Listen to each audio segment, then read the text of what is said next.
오늘 우리에게 은혜 주실 하나님의 말씀은 요한복음 5장 19절에서 29절의 말씀입니다.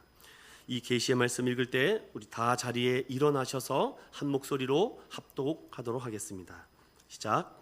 그러므로 예수께서 그들에게 이르시되 내가 진실로 진실로 너희에게 이르노니 아들이 아버지께서 하시는 일을 보지 않고는 아무것도 스스로 할 수 없나니 아버지께서 행하시는 그것을 아들도 그와 같이 행하느니라.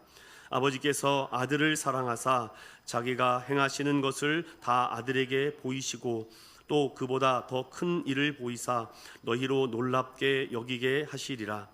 아버지께서 죽은 자들을 일으켜 살리심 같이 아들도 자기가 원하는 자들을 살리느니라. 아버지께서 아무도 심판하지 아니하시고 심판을 다 아들에게 맡기셨으니 이는 모든 사람으로 아버지를 공경하는 것 같이 아들을 공경하게 하려 하심이라. 아들을 공경하지 아니하는 자는 그를 보내신 아버지도 공경하지 아니하느니라. 내가 진실로 진실로 너희에게 이르노니 내 말을 듣고 또 나 보내신 이를 믿는 자는 영생을 얻었고 심판에 이르지 아니하나니 사망에서 생명으로 옮겼느니라. 진실로 진실로 너희에게 이르노니 죽은 자들이 하나님의 아들의 음성을 들을 때가 오나니 곧 이때라. 듣는 자는 살아나리라.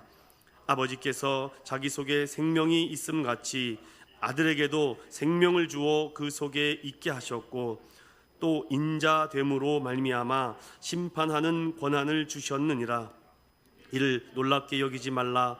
무덤 속에 있는 자가 다 그의 음성을 들을 때가 오나니 선한 일을 행한 자는 생명의 부활로 악한 일을 행한 자는 심판의 부활로 나오니라. 아멘.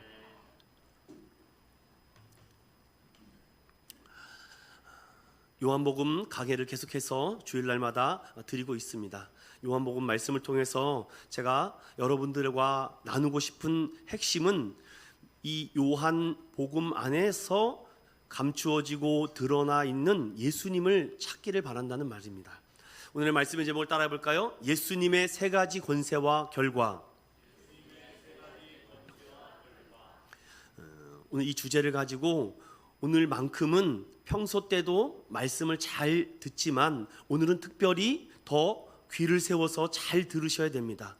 기독교의 핵심 교리를 설명할 것이고 그 핵심 교리 중에 여러분의 삶 속에 가장 중요한 본질적 부분을 여러분들에게 전할 것입니다. 그 부분을 오늘 19절부터 29절에 예수님께서 하신 말씀을 조각조각 찾아내면서 저와 여러분 삶 가운데 잃어버렸던 예수 그리스도의 권세의 능력을 되찾고 회복하는 저와 여러분 되시길 축원드립니다. 1970년 5월경에 비틀즈라는 그룹이 아주 레전드 명곡을 발표합니다. Let it be.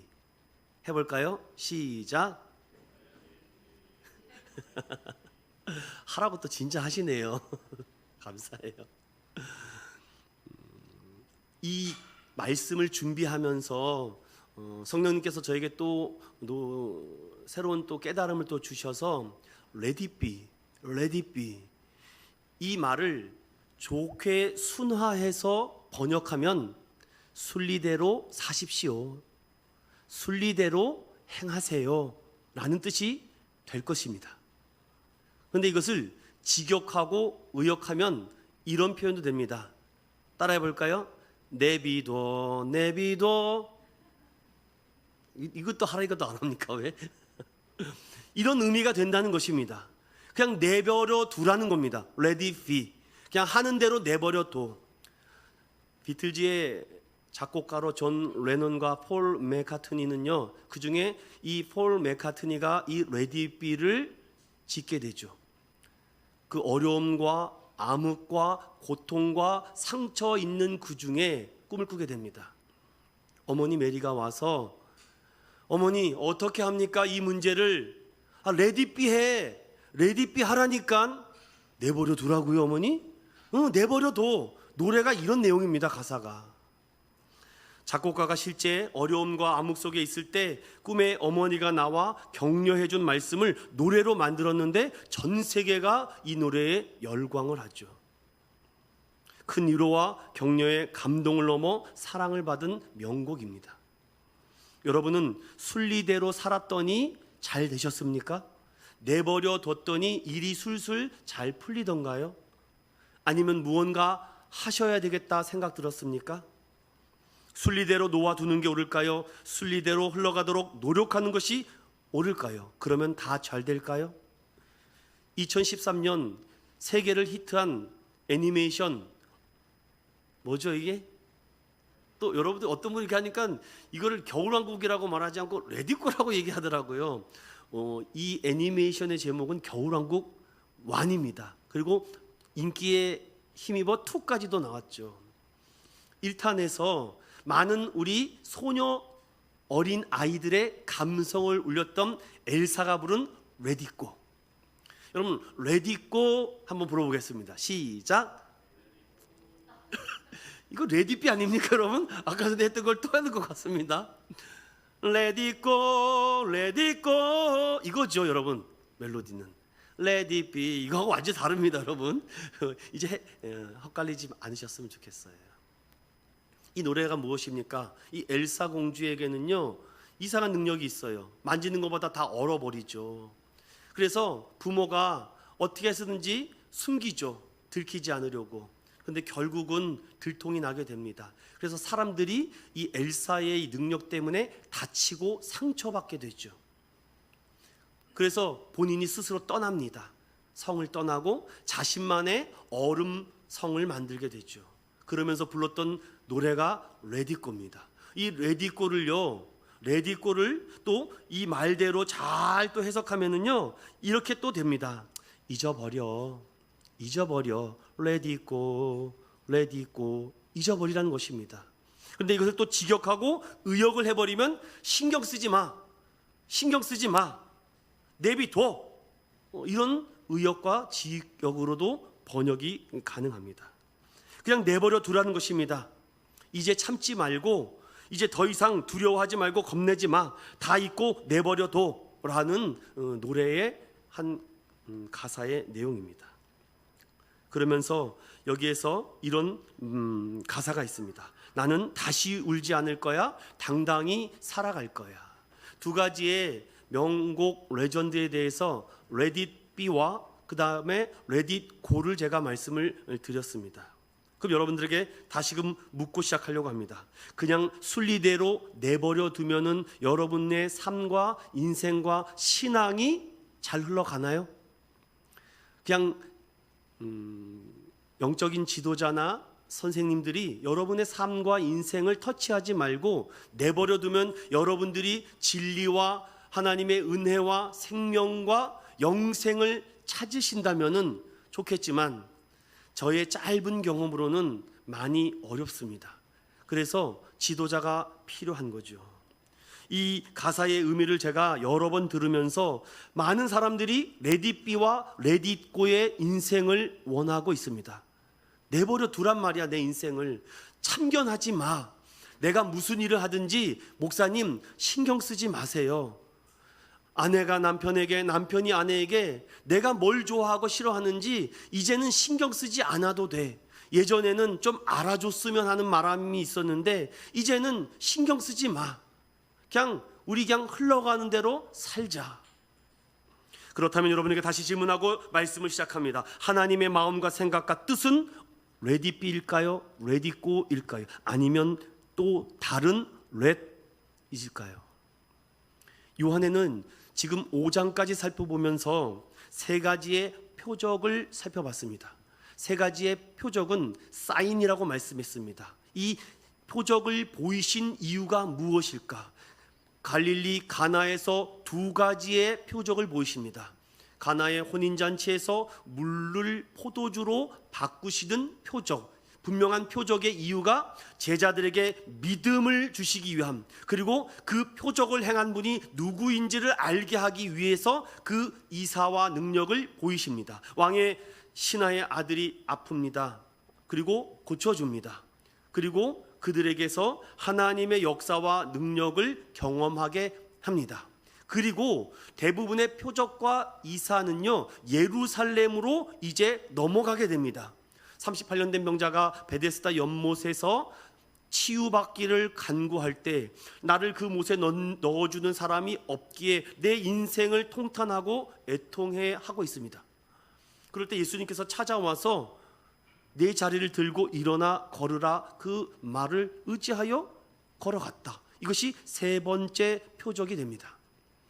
여러분, 이러한 표적과 기적과 능력을 경험한다면은 당연히 우리는 어떠한 반응을 보여야 될까요? 저는 이 반응 중에 가장 먼저 성도들이 이해해야 될 반응은 기쁨입니다. 따라 볼까요? 기쁨. 그리고 뭐가 나와야 됩니까?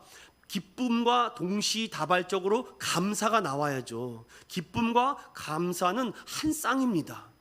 내가 자격 없고 내가 어떠한 은혜가 받은 그 은혜의 기쁨과 감사가 일어나는 것이 당연하죠.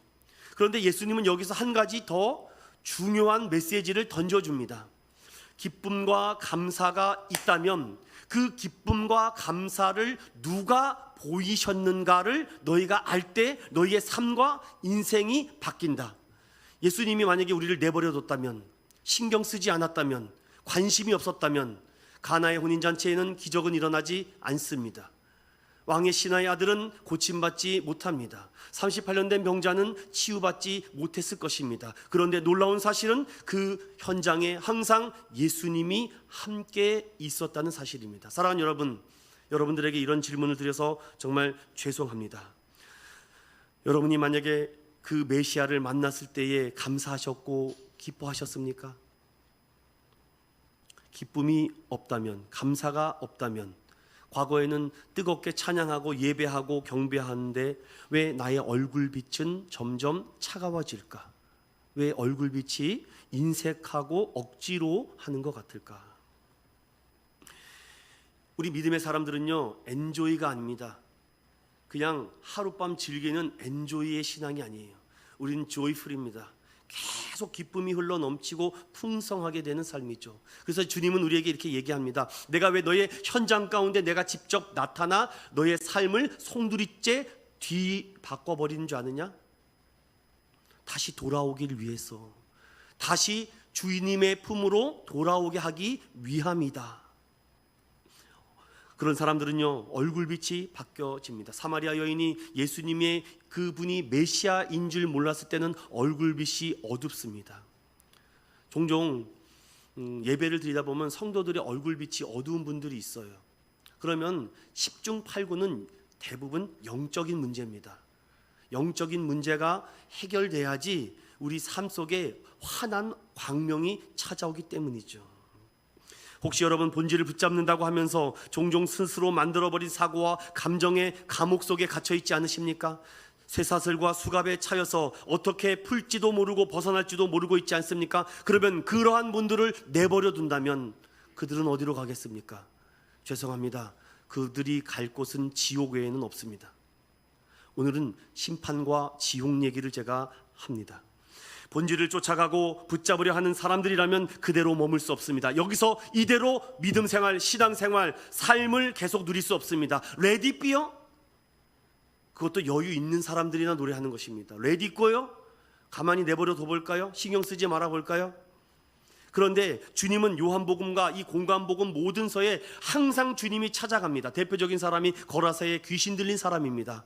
주님, 왜 힘들게 저 동네로 갑니까?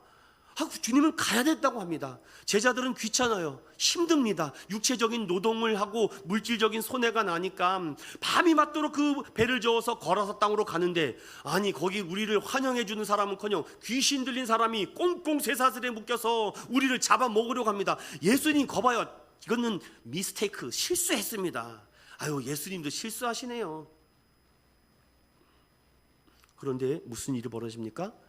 그 사람을 잡아낼 능력이 아무도 없습니다. 얼마나 압도적으로 힘이 강한지 몇 사람의 성인이 붙어도 그 사람을 이겨낼 수 없는 그때에 예수님이 그 현장에 나타나자 그 거라사의 귀신 들린 자는 무릎을 꿇습니다. 나를 떠나소서. 왜 나에게 신경 쓰십니까? 내버려 두세요. 안 돼. 네 안에 있는 그 거짓의 영을 쫓아내야 된다. 악한 영을 쫓아내야 된다. 그런데 귀신은, 다른 사람들은 이가 메시아인지를 몰아보는데 귀신은 그가 메시아인지를 알아보고 벌벌벌 떠는 것입니다. 살려달라는 것이죠. 근데 예수님은 그냥 불쌍하니까 넘어가 줍니까? 아유, 그렇게 신앙생활해도, 믿음 생활해도 괜찮아, it's okay, nothing, 그냥 냅둘까요? 안 그렇습니다. 네 안에 있는 거짓 영과 악한 영은 떠나가라. 어디로 가라고요? 어디로 가라고요? 저 돼지떼로 들어가. 예수님의 한마디의 명령에 그 악한 영들이 쏟아져 나옵니다.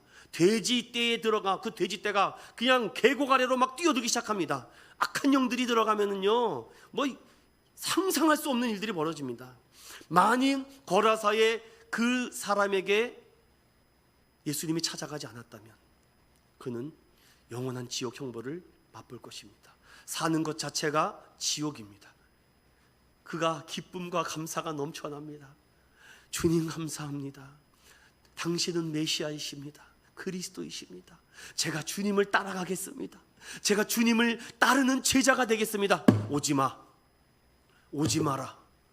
아니, 제가 은혜를 받고 기쁨을 얻었는데 주님을 따라가겠습니다. 아니, 오지 마. 네가 해야 될 일이 있어. 주님, 제가 무엇을 해야 됩니까? 가족들에게 가거라. 죽어가는 가족들에게 가라. 네? 거기 가서 복음을 전해라. 네가 오늘 무슨 일을 경험했는지 그걸 경험하라는 겁니다. 우리는 다 예수 만나면 뭐 쫓아야 되고 뭐 제자가 돼 선교를 가야 되고 막, 아닙니다. 여러분, 가장 가까운 내 가족과 친척에 가서 내가 오늘 예수 만나 귀신이 떠났다, 내가 지옥 백성의 이 문 앞에 서서 펄펄 끓는 이 용광로와 같은 뜨거움을 체험하는 그 가운데 주님이 나를 건져 주셨다라고 말하죠. 그리고 그 길로 그는 돌아갑니다. 사랑하는 믿음의 성도 여러분, 주님께 어떻게 돌아오게 되었든지 상관없습니다. 그런 것 때문에 죄의식과 죄책감 가질 필요 없어요. 내가 지금 이 현장 가운데 예수님을 만났고 예수님과 동행하고 있다는 그 사실이 중요하지, 내가 정말 신앙이 무너져 있고 신앙의 기쁨과 평안과 즐거움이 없는데도 억지로 믿음 생활을 한다고요? 여러분, 깨어있는 진리의 사람은 절대로 견딜 수 없습니다. 생명의 복음을 들어야지 내 영이 살아나기 때문이죠. 인내한다고요? 인내가 되는 게 아닙니다. 영적인 문제는 영의 문제로 해결을 해야지 이것을 사람의 방법과 다른 기술과 테크닉으로 아무리 해도 안 됩니다. 신앙생활을 조금이라도 한 사람이라면 제가 하는 말을 반드시 이해할 수밖에 없습니다. 영적인 반응은 기쁨과 평안입니다. 혹시 여러분 안에 억지로 웃고 있진 않습니까? 어색합니다. 보톡스를 맞아본 사람 보셨습니까? 연예인들 중에 억지로 웃은 모습, 왠지 무너져버리는 얼굴이 보이지 않습니까? 우리의 삶이 어떻습니까? 수없는 실수와 잘못으로 작은 문제도 제대로 해결하지 못하는 삶이었습니다. 질병과 물질의 어려움으로 진퇴양난과 같은 인생을 살고 큰 벽 앞에 서 있었습니다. 뜨거운 태양빛 아래 목마른 인생입니다. 베데스다 연못 앞에 탄식하며 가슴을 치던 그 인생의 문제를 해결하는 원점에 반드시 예수 그리스도가 있었다는 사실입니다. 부자 청년은 예수님께 쫓아와, 주님, 제가 하나님의 율법을 잘 지켰습니다. 그래? 아, 내가요 이 10가지 계명을 얼마나 잘 지켰는데요. 그래, 그렇다면은 너의 이 모든 가산을 가난한 사람들에게 주고 나를 따라하라. 그런데 이 청년이 굉장히 고민에 빠집니다. 내 모든 재산을 다 내려놓고 주님을 따르라고? 사람들은 케이스 바이 케이스로, 저 사람은 저렇게 했대, 그런 은혜를 나도 똑같이 받으려고 하는 심리가 있는 것 같아요. 그런데 이 부자 청년에게는요, 다 버리고 나를 따라오라고 합니다. 근데 결말은 어떻게 됩니까? 고민하고 근심하고 염려하다가 끝내는 돌아갑니다. 사랑하는 믿음의 성도 여러분, 죄송합니다. 그 영혼은 지옥불입니다. 낙타가 바늘기로 들어가는 것 같이 어렵다. 구원은 하나님께만 있다라고 말합니다. 그래서 예수님께서는 자신을 박해하고 돌을 던져 죽이려고 하는 그 사람 앞에 하나님이 일하시니 나도 일한다라고 5장 17절에 그들에게 엄청난 큰 타이틀의 주제를 던져버립니다. 그러니 예수님을 죽이고 싶은 이 뭐라 그럴까요? 막 폭발이 일어나죠. 예수님 거기서 물러서지 않습니다. 그 물러서면서 처음 하셨던 말이 바로 19절의 말씀입니다. 내가 진실로 진실로 너희에게 이른다. 아들이 아버지께서 하시는 일을 보지 않고는 아무것도 스스로 할 수 없다. 우리는 삼위 하나님을 믿습니다. 성부 하나님, 성자 하나님, 성령 하나님. 성부 하나님은 창조를 하셨고 구원을 계획하셨습니다. 성자 하나님께서는 그 구원을 이루셨고 완성하셨습니다. 성령 하나님은 그 구원을 끝까지 인도하고 우리가 하나님 나라 갈 때까지 인도하고 함께 하셔 주십니다. 우리는 삼위 하나님, 요한복음에는 21장까지 삼위일체에 대한 이 트리니티에 대한 얘기가 어떻게 등장하지 않지만 이 사도 요한은 삼위 하나님에 대한 그 속성을 그 요한복음 곳곳에 잘 풀어내고 있습니다. 그 대표적인 말씀이 5장 말씀이기도 하죠. 아버지께서 하시는 일, 분명히 예수님께서 아버지께서 하시는 일이라고 했습니다. 그럼 성부 하나님은 어떤 일을 하셨습니까? 온 우주 만물을 말씀으로 창조하십니다. 그런데 그 말씀이신 분이, 로고스신 그분이 육신이 되어 오신 분이 누구십니까? 예수 그리스도. 그러니 아버지가 하시는 일을 내가 절대로 그 아들이 스스로 할 수 없고 아버지가 보여주셔야지만 아들은 보여주신 것만큼만 일할 수 있다라고 말합니다. 그러니 창조 때도 이 성자 하나님도 함께 창조 때 있었다는 사실이죠. 그런데 어떻게 얘기합니까? 아버지께서 행하시는 그것을 아들도 그와 같이 행한다. 여기서 이신론과 그리고 삼신론, 이것이 다 깨져버리는 것입니다. 성육신 이런 부분들이 다 완전히 뒤집어지는 거죠. 조직적 신학적 부분이기 때문에 제가 이거는 나중에 또 기회가 되면 또 설명드리겠습니다. 쉽게 말하면 이겁니다. 내가 인간의 몸을 입고 여기에 왔다. 그런데 하나님 아버지께서 이루어주시고 보여주신 것을 허락하지 않으면 내 마음대로 할 수 없다는 것입니다. 그래서 창조 사역 때도 예수님도 함께 그 일을 감당하셨는데 중요한 사실은 20절입니다. 20절 다 같이 별표를 쳐놓고 이 부분을 잊지 마셔야 됩니다. 함께 읽어봅니다. 시작. 아버지께서 아들을 사랑하사 자기가 행하시는 것을 다 아들에게 보이시고 또 그보다 더 큰 일을 보이사 너희로 놀랍게 여기게 하시리라. 아멘. 여기에 사랑에다가 동그라미를 하시고 큰 일에다가 동그라미를 하시고 별표를 3개를 치셔야 됩니다. 여러분, 예수님은 아무리 사소한 것이라도 작은 것이라도 아버지하고 반드시 상의를 합니다. 의논을 한 후에 허락한 후에 일하셨다는 말씀을 하고 있죠. 그리고 아버지는 그 아들을 지극히 사랑하시사 그 아들에게 자신이 행하는 것을 다 넘겨줬다는 것입니다. 위임하셨다는 것이에요. 아버지가 하시는 모든 일을 그 아들에게 다 넘겨주셨는데 너희들이 이제 그 능력을 받는 그분에게 더 큰 일을 볼 것이라고 말합니다. 전 이것을 권세라고 번역하고 말씀드립니다. 이 권세라는 말이 여러 영어 번역 성경에 power라고도 나오는데 정확한 이 권위라는 authority라는 이 단어가 가장 적절하는데 제가 이 헬라어 단어를 다시 탐구해 보니까 여기에 이 권세라는 단어가 엑수시아라는 단어가 나옵니다. 이 말씀을 여러분 정말 잊지 말고 오늘 이거를 갖고 가셔야 됩니다.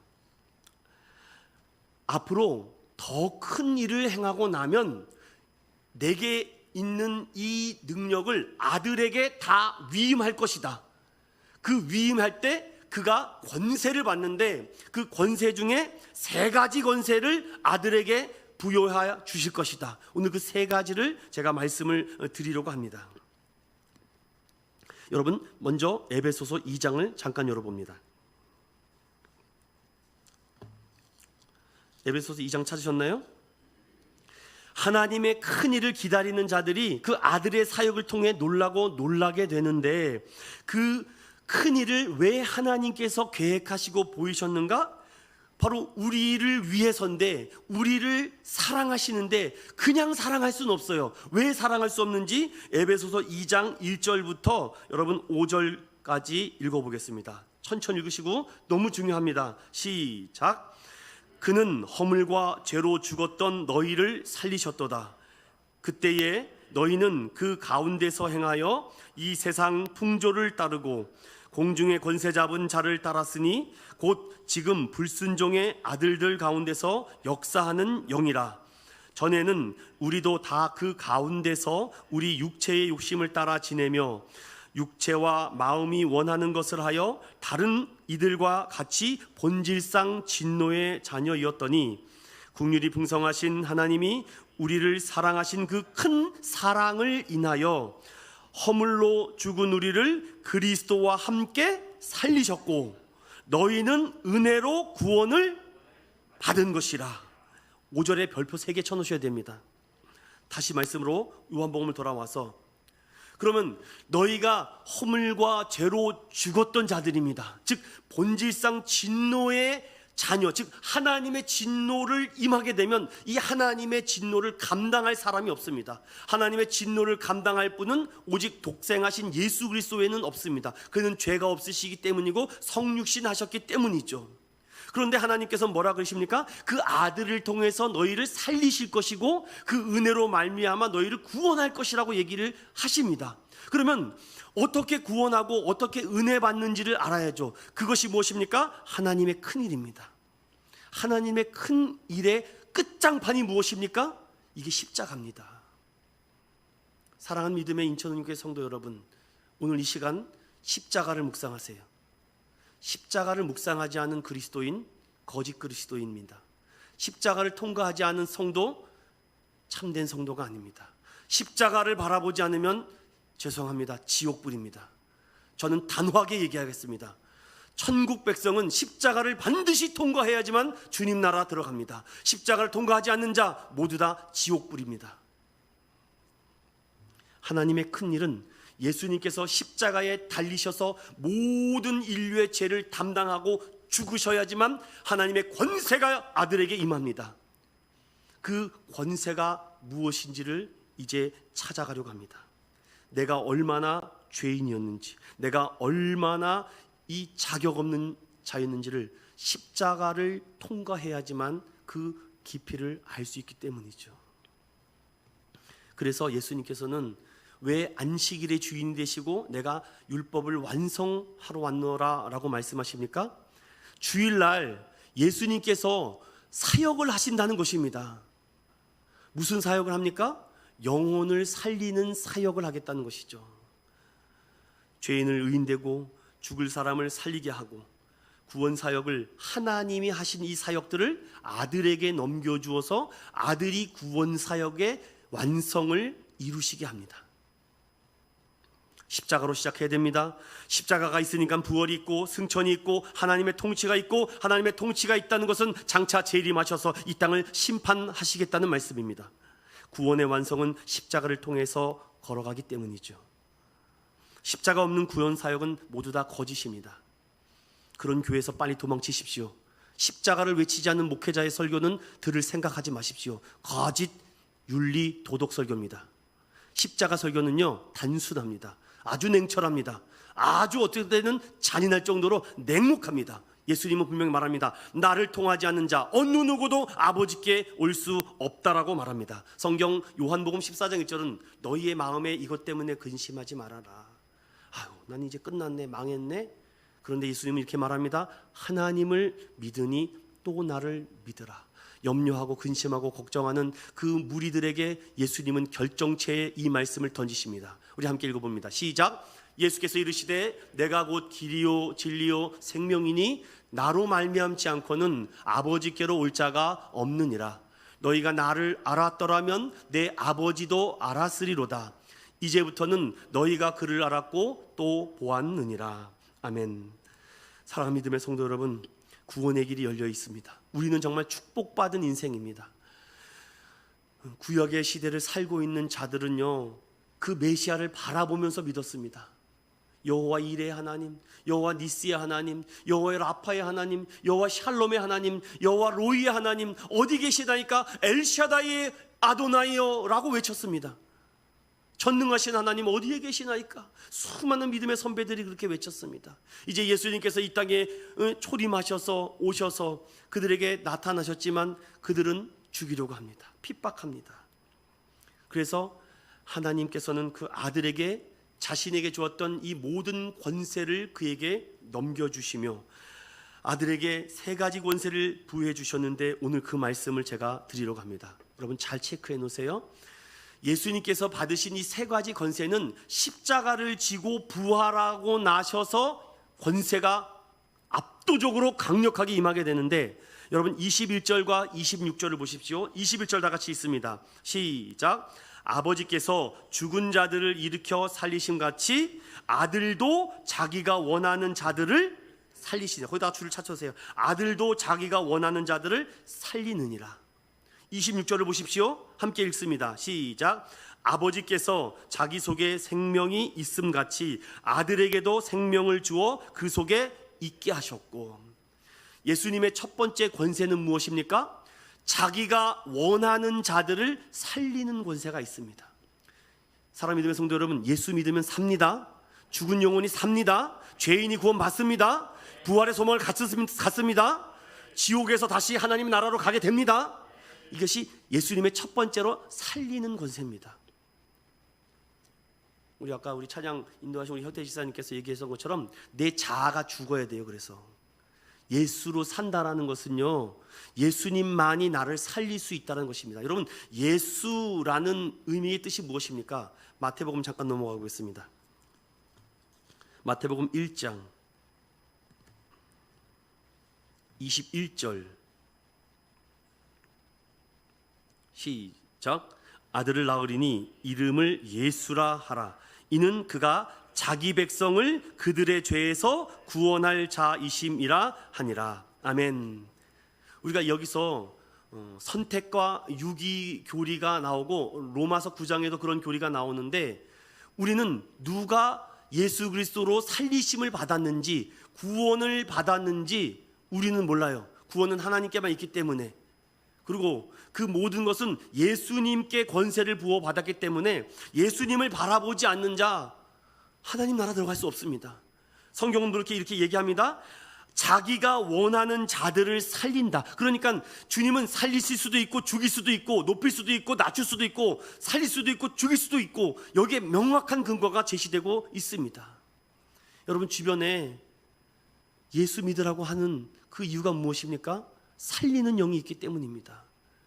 예수 그리스도만이 살리는 영이 있는 줄로 믿습니다. 두 번째로 받으신 권세가 22절입니다. 22절 읽어봅니다. 시작. 아버지께서 아무도 심판하지 아니하시고 심판을 다 아들에게 맡기셨으니, 심판에다가 동그라미 치십시오. 그리고 27절 다 같이 읽어봅니다. 시작. 또 인자됨으로 말미암아 심판하는 권한을 주셨느니라. 여기서 제가 지금 대조해주고 있는 거예요. 이것이 역교차입니다. 지금 이것을 앞부분에 한번 말하고 뒷부분에 또 말하면서 결정을 딱 지는 것입니다. 이거는 거듭 반복된다는 것은 이것은 진실로 에멧, 확실하고 확실하다라는 말이죠. 뭐라고 얘기합니까? 예수님에게는요 심판하는 권세가 있다는 것입니다. 세상을 심판하는 권세. 그렇다면은 여러분 여기서 그 심판의 권세가 어디 나타납니까? 요한계시록의 백보자 심판입니다. 이건 계시록 갈 때 더 자세하게 다룹니다. 예수님께서는요 세상을 심판하는 권세, 그렇다면 심판을 막을 권세도 있죠. 소돔과 고모라가 패역하고 죄로 넘쳐 하나님이 심판하시려고 합니다. 구약에는 심판자가 하나님이십니다. 그때 아브라함에게 묻습니다. 소돔성에 의인 몇 명만 있으면 내가 구원하겠다. 몇 명 원하니? 아브라함이 자신 있게 한 50명이요? 없던데. 40명이 없던데. 30 없던데. 10명이 없던데. 그렇다면 주님 나를 봐서라도 소돔과 고모라를 구원해 주시면 안 될까요? 그런데 하나님의 심판의 방법은요, 그렇게 구원하는 것이 아니었습니다. 소돔과 고모라를 불과 유황불로 무너뜨린 후에 롯의 가족을 구원해냅니다. 하나님의 심판의 방법을 우리는 몰라요. 예수님께서도 분명히 내가 장차 다시 오시마 약속한 그 날짜에 오시면 세상을 심판한다고 말합니다. 심판하는 권세, 죄에 대한 심각성을 모르니까 심판이라고 말하면 뭔 교회에서 자꾸 심판 말하냐고. 세 번째, 23절 읽어봅니다. 시작. 이는 모든 사람으로 아버지를 공경하는 것 같이 아들을 공경하게 하려 하심이라. 아들을 공경하지 아니하는 자는 그를 보내신 아버지도 공경하지 아니하느니라. 여기에 한글 번역은 공경이라고 되어 있는데 영어로는 honor라고 해서 이것을 영광이라고 번역하는 것이 더 좋습니다. 즉, 세 번째로는 영광을 받으실 권세를 받으셨다는 것입니다. 그래서 우리가 먹든지 마시든지 무엇을 하든지 하나님의 영광, 모든 것을 하나님의 영광을 위해서 하라는 것입니다. 자, 이제 세 가지를 제가 말씀드렸습니다. 십자가를 지고 죽으시고 장사되어 3일 만에 부활하신 예수님께서 살리는 권세를 받으셨습니다. 그리고 세상을 심판하시는 권세를 받으셨고, 그리고 모든 이름 위에 뛰어난 이름을 너희에게 주었으니 모든 이름 앞에, 그 이름 앞에 너희는 무릎을 꿇지어다 라고 빌립보서 2장은 말합니다. 즉 영광을 받으시는 거죠. 모든 영광을 주님께 올려드립니다. 그래서 신약시대에 살고 있는 많은 성도들은 주님을 찬양합니다. 주님께 영광을 돌립니다. 찬송가 439장에 십자가로 가까이 가면 갈수록 분명히 그 작곡가와 작사가는 십자가를 가면 갈수록 나를 정케 해주고 나의 인생의 빛을 비춰주시고 인생의 희로애락을 알게 하시고 또한 천국에 이를 때까지 내가 견딜 수 있구나. 알았다. 사랑하는 믿음의 성도 여러분, 힘드십니까? 상처받으셨습니까? 아프십니까?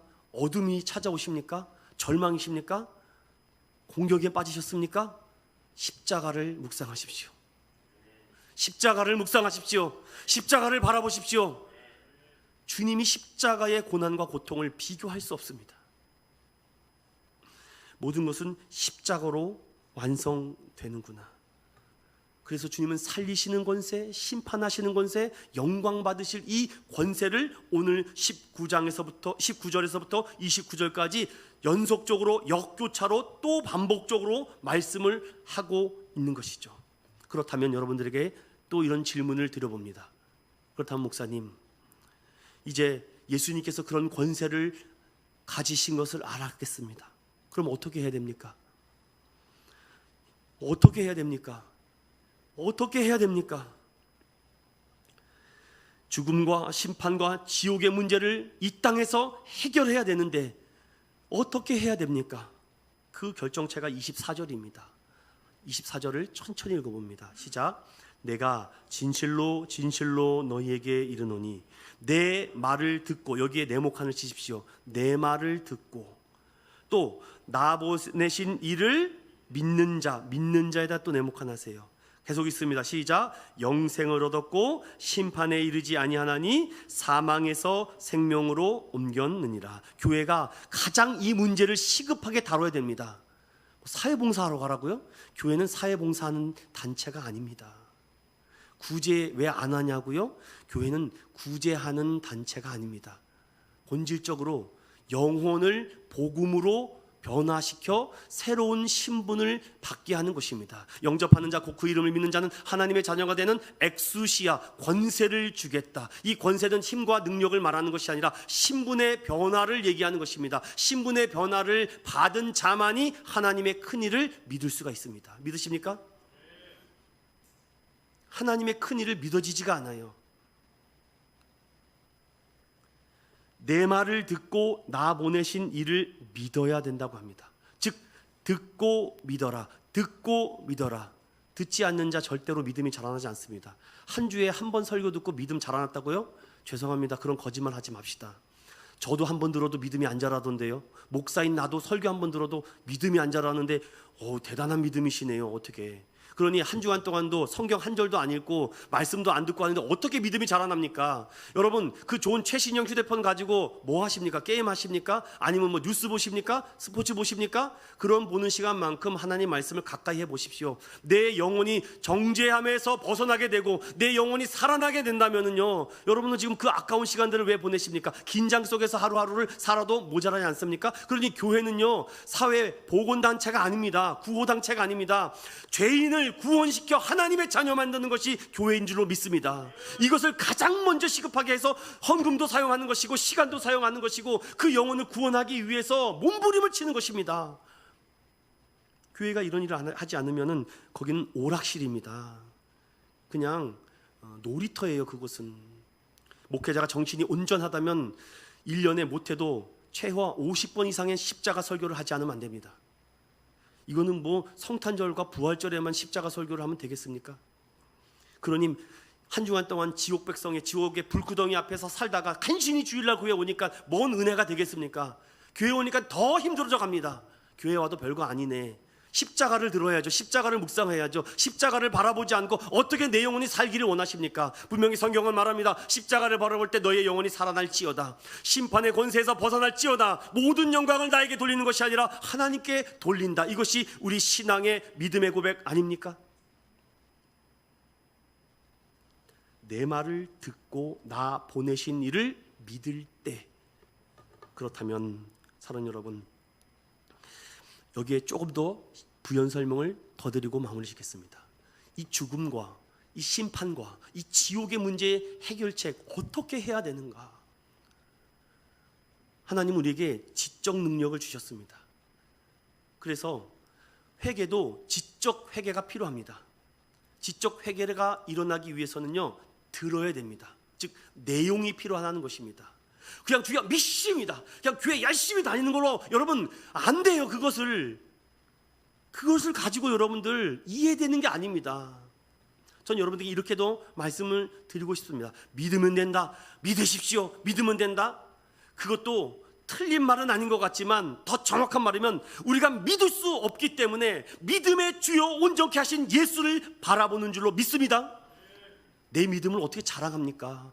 믿음의 근원이시고 그 원인신 예수를 바라보는 것이 믿음입니다. 그래서 믿음은 들음에서 나고 들음은 예수 그리스도의 말씀에서 난다라는 이 로마서 말씀을 항상 가슴에 깊이 새겨야 돼요. 그러기 위해서는요, 세상 속에 있는 잡념을 좀 비우십시오. 가정의 문제, 이런 문제, 사업의 문제, 이게 꽉 차 있는데 어떻게 예수 생명이 들어갑니까? 이걸 버리세요. 이거를 비워야지만 예수 생명이 들어갑니다. 아니, 여기 그릇이 있습니다. 이 그릇에 물이 들어있으니까 내용물이 들어간 거 아닙니까? 근데 제가 물을 다 먹었어요. 그럼 이 컵은요, 자기의 역할을 못하고 있는 것입니다. 이 컵의 역할은 뭐예요? 물을 담는 것입니다. 어떤 음료수를 담는 역할을 하는 것이죠. 동일합니다. 우리의 이 거룩한 몸에 뭘 담아야 됩니까? 찌꺼기와 쓰레기와 추잡한 걸 집어넣으니까 자꾸 인생이 썩어집니다. 답답해집니다. 괴롭습니다. 정말 죽을 것 같아요. 숨이 막힙니다. 조여옵니다. 숨통을 누가 조여오는데 이걸 어떻게 견딥니까? 여러분 견뎌지십니까? 저는 진리의 말씀을 듣지 않으면 때려칩니다. 이거는 쓰레기 복음이야. 던져버립니다. 예수 생명과 십자가의 설교를 듣지 않으면 내가 살 수가 없구나라는 것을 저는 명확하게 여러분들에게 말씀드립니다. 내용이 있어야죠. 성경 66권 1189장 32,500절에 대한 이 말씀을 여러분 계속 담으십시오. 한 주간 동안도 작정하세요. 생명의 큐티 새벽마다 하셔야죠. 한국 사람들은 참 복받기를 원하면서도 복받는 방법을 가르쳐줘도 이해를 못해요. 믿습니다. 어떤 교회 갔더니 뭔 설교를 제가 이렇게 듣는데 계속 앞에서 나와서 믿으시면 하면 하세요. 믿으시면 안 해서 이게 반입니다. 어떻게 이게 반이에요? 내용을 말을 해줘야죠. 그냥 무조건 그러다가 막 공중공중 뛰고 막 춤을 추고, 여러분 도망치십시오. 이런 교회 많습니다. 여러분 진리를 담아야죠. 내용을 담아야 되지 않습니까? 그리고 그 내용이 들어가면요, 성령님께서 깨닫게 하시고 알게 하시고 구변을 주시고 말하게 하십니다. 이걸 경험하셔야 돼요. 그래서 자꾸 듣든지 아니든지 말씀을 계속 담아야 돼요. 그리고 다른 한쪽으로는 계속 비워내십시오. 그런 다음에 뭘 해야 됩니까? 마음으로 영접해야 돼요. 내가 문 밖에 서서 두드리노니 제발 마음의 문을 열어라 라고 요한일서는 말합니다. 마음의 문을 닫고서는 듣고자 하지 않는데 어떻게 들립니까? 믿고 그것을 하나님 채워달라고 기도하십시오. 하나님 좀 채워주세요. 이 죽음의 문제, 심판의 문제, 지옥의 문제를 나중에 가서 해결할 수 있는 문제가 아닙니다. 지금 오늘 이 시간에 이 문제를 해결함 받지 않으면 여러분들 아직도 헛된 인생을 살아갈지도 모릅니다. 그리고 이해했고 영접했다면요, 더 중요한 사실이 있습니다. 성경은 그것을 굳은 신뢰, 확실한 지식을 가지고 굳은 신뢰를 가슴에 품을 때 내려놓게 돼요. 남편의 문제를 내려놓습니다. 아직 안 내려줬다면요, 아직 이해를 못하고 있는 겁니다. 예수님께 맡겨야죠. 십자가에 맡겨야죠. 주님 아니면 해결할 수 없다. 아내의 문제를 내려놓습니다. 자녀의 문제를, 이 사업의 문제를 주님 아시지요. 그리고 주님 앞에 낮추라, 주가 높여주시겠다. 그리고 그 은혜를 나누십시오. 이렇게 어떤 은혜? 잘된 것만 나누는 것이 아니라 내가 예수 말씀대로 살지 않았다, 이 꼴 당했다, 자네는 절대로 그런 일 당하지 말아라. 이걸 나눠야죠. 야, 예수 믿었더니 아들 낳대.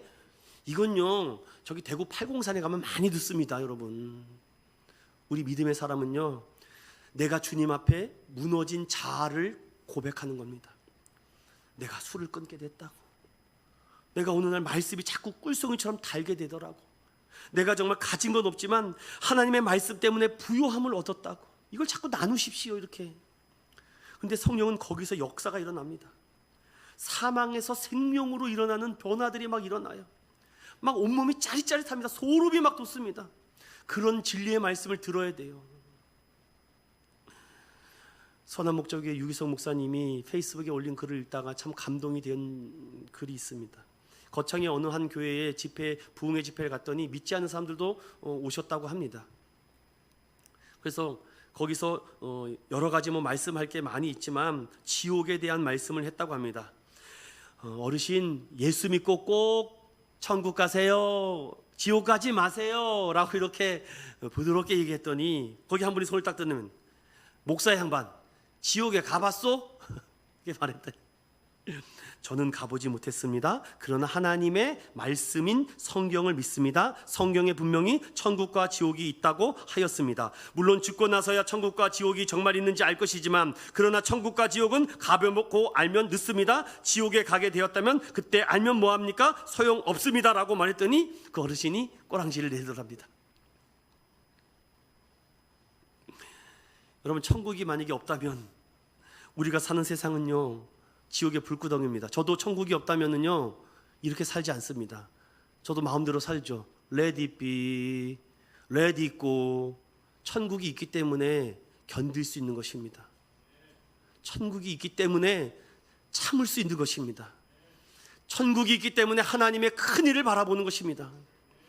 주님의 일을요, 하면 할수록 즐거워야죠.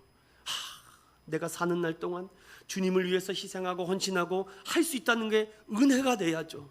더 할 수 없어서 죄송합니다. 사랑의 빚을 어찌 갚을 수 있겠습니까? 천국이 없다면 이 세상이 얼마나 악하고 더럽고 막을 수 없는 세상이 되겠습니까? 그런 세상은 더 이상 가르침이 필요 없습니다. 지금 학교에서는 진화론으로 우리 학생들과 자녀들을 완전히 무너뜨립니다. 결국 그 진화론의 결과가 무엇입니까? 양육강식입니다. 강한 자는 살아남을 것이고 약한 자는 피비린내 나는 전쟁터에 쓸모없어 버려지게 되는 막대기가 될 것이다. 사랑하는 믿음의 성도 여러분, 하나님만큼 사람들이 지옥에 가지 않도록 막으시는 분이 어디 있습니까? 어느 누구도 하나님만큼 지옥에 가는 영혼들을 막으시는 분이 없습니다. 하나님만이 사람들이 지옥에 가지 않기 위해서 독생자 예수 그리스도를 이 세상에 보내시고 십자가에 죽게 하시고 그를 믿는 자 다 하나님의 나라로 들어가겠다라고, 이 복음의 진리를 여러분 믿으십니까? 주님만이 살릴 수 있는 권세가 있다는 것을 날마다 간증하고 고백하는 저와 여러분 되시길 축원드립니다. 세상의 심판이 다가옵니다. 지구의 종말이 찾아오고 있습니다. 하루에 알래스카에 60억 톤의 물이 녹아내리고 있습니다. 그들은 반팔티를 입고 배구를 하고 있습니다. 감이 오십니까? 지금 세상에 지구의 종말이 찾아오고 있습니다. 저는 이런 얘기를 가지고 시한부 종말론자처럼 얘기하고 싶지 않습니다. 자, 세상이 멸망하고 있습니다. 지구가 불덩어리가 되고 있어요. 기후가 변화가 되어서 여러분 집단 자살을 향하겠습니까? 아니면 어떻게든지 공동으로 대응하겠습니까? 지구가 몸살을 앓고 있고 피비린내가 나고 있고 전쟁은 끊이지 않고 있습니다. 예수 믿으시오. 지금만 믿으면 이렇게 시한부 종말론자처럼 여러분들에게 공포 마케팅과 공포 신앙을 전하는 것이 옳은 방법일까요? 물론 어떤 사람들에게 그렇게 전하는 것이 뜨끔하여 아이고 교회 가야지 라고 마음을 이끌지 모르지만 우리는 지성인들입니다. 우리는 인격체입니다. 세상 정치가 공포로 우리를 휘몰아쳐도 노란하지 맙시다. 한 번 죽는 것은 사람에게 정해진 것이요 그 후에는 심판이 있습니다. 우리는 예수 그리스도를 살리시는 은혜를 받았기 때문에 오히려 심판이 은혜구나라는 것이 믿어지십니까? 심판이 있기 때문에 하나님을 바라보며 주님의 나라를 소망하며 살아갈 수 있는 것 아니겠습니까? 이 말씀을 계속 들으십시오. 계속 묵상하십시오. 그리고 마음으로 영접하십시오. 주님이 말씀을 깨닫게 해주십시오. 그리고 모르면 공부하십시오. 그리고 지도자들 찾아가십시오. 제발 어디 엉뚱한 데 가서 복음방이라고 해서 신천지에 빠져가지고서는 허덕이지 마시고 담임 목사한테 확인을 받고 제자훈련을 받든 공부를 하든 참석을 해야죠. 그건 뭔가 잘못된 관계예요. 목사님 제가 여기 이렇게 가보려고 하는데 좀 확인 좀 부탁해 주세요. 그러면 아무리 바보가 아닌 이상 그 목사가 보수 신학을 배웠으면 다 알아보지 않겠습니까? 모든 네트워크를 통해서 자기가 이 대한민국과 저도 독일 뭐 이런 여러 나라에 다 동기 목사들이 뻗어 있습니다. 물어볼 거 아니에요. 그 교회 괜찮냐? 이상 없느냐? 복음으로 있느냐? 십자가 말씀하느냐? 진리를 가르치냐? 그럼 그 교회 가십시오. 이런 관계가 돼야죠. 이제 세 가지 결과를 드리고 마치겠습니다. 사랑하는 믿음의 성도 여러분, 이 세 가지 권세를 예수님께서 받으셨습니다. 살리시는 권세를 받았습니다. 그리고 심판하실 수 있는 권세도 받으셨습니다. 그리고 그 모든 영광을 받으시는 권세를 받았습니다. 그렇다면 저와 여러분이 지금 누구를 믿고 있습니까? 예수 그리스도를 믿고 있습니다. 그러면 우리에게도 어떤 능력이 임합니까?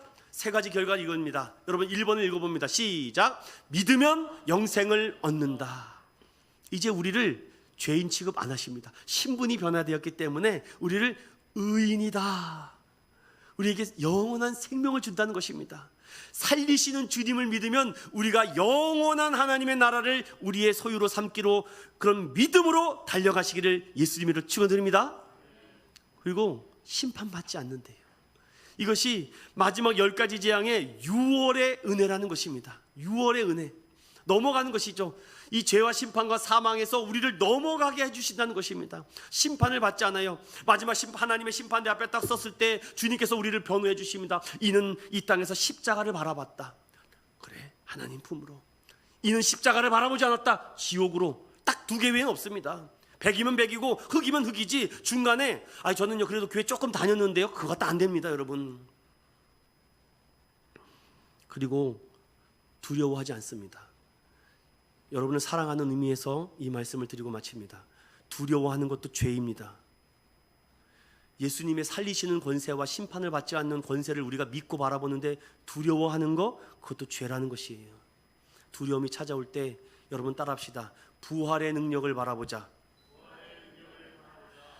말씀을 마치겠습니다. 사랑하는 믿음의 성도 여러분, 예수님은 오늘 이 말씀을 통해서 이렇게 말합니다. 선한 일을 행한 자는 생명의 부활로, 악한 일을 행한 자는 심판의 부활로 나올 것이다. 예수님의 권세가 없으면 승리는 없습니다. 한 주간도 이 믿음의 고백을 가지고 내일 일을 알 수가 없습니다. 앞으로 5분 후에 무슨 일이 일어날지 우리는 아무도 모릅니다. 그럴 때 오늘 이 들은 말씀, 주님은 살릴 수 있습니다. 저 추악한 나의 부모도 변화시킬 수 있습니다. 저 말 안 듣는 자녀도 바꿀 수 있습니다. 주님, 나 같은 사람도 바꿔주셨는데 그 삶 속에 6월의 은혜를 주십시오. 두려움이 사라지게 해달라고. 여러분 늦지 않았습니다. 어서 돌아오십시오. 지금 이 자리에 앉아있는 것이 여러분의 하나님의 큰 은혜입니다. 당자와 같이 돌아와도 상관없습니다. 죄인된 모습으로 오래 쉬었다고 괜찮습니다. 주님은 그런 거 묻지 않아요. 지금 이 자리에 앉아 있는 게 중요합니다. 그럴 때 예수님의 권세를 바라보십시오. 주님, 날 좀 살려주십시오. 심판의 능력을 이기게 해주십시오. 두려움이 떠나게 해주십시오라고 기도하는 저 여러분 되시기를 예수님의 이름으로 축원드립니다.